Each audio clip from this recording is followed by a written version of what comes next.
Bentornati al aggiornamento con le previsioni meteo. L'autunno continua a spingere e a portare nuove fasi di maltempo, anche severo, in vista per l'Italia, soprattutto sulle regioni settentrionali, ma anche comunque sul versante tirrenico fino alle regioni del centro, fin sulla Campania. Questo per quanto riguarda l'evoluzione della giornata di martedì, quando avremo l'estensione dei fenomeni a partire da ovest verso est, che colpiranno non solo il nord, soprattutto le prealpi, ma anche il versante tirrenico fin sul Lazio, colpendo anche l'Appennino centrale e fin sulla Campania entro la serata, portando forti precipitazioni soprattutto sul Triveneto, sul Friuli Venezia Giulia. Il maltempo potrà interessare nel pomeriggio anche la Sardegna, portando quindi una fase di forte maltempo, seguito anche dal uragano Kirk, che si spingerà nella giornata di mercoledì verso l'Europa centrale, portando quindi una forte fase di maltempo entro la giornata di giovedì fin sui settori del nord Italia, portando una nuova fase di maltempo. Intanto le precipitazioni totali, come si vedono raffigurate, la zona fascia prealpina, alpina, pedemontana, ma anche sulla Liguria centro-orientale, la Versilia e la Lunigiana, con picchi possibili fino a 150 mm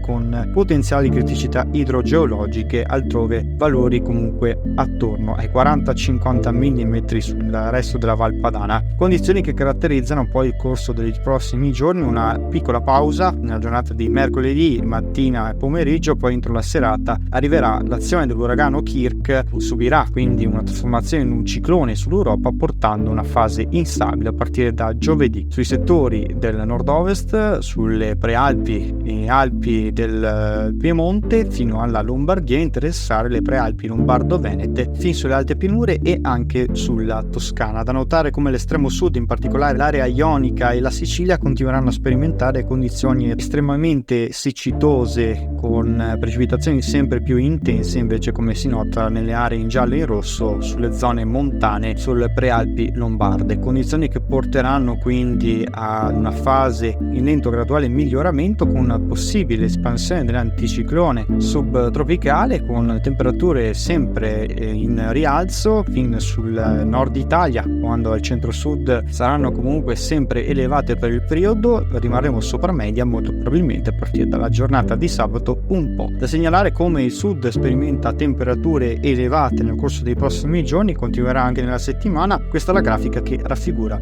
l'allerta prevista nelle aree in rosso per forti temporali e per forti piogge lungo tutta la fascia prealpina del nord Italia, per la persistenza di precipitazioni, convezione dei venti da sud in contrasto con quelli da nord-est. Rimanete come sempre aggiornati per non perdere i prossimi contenuti, ovviamente ne riparleremo nei prossimi video.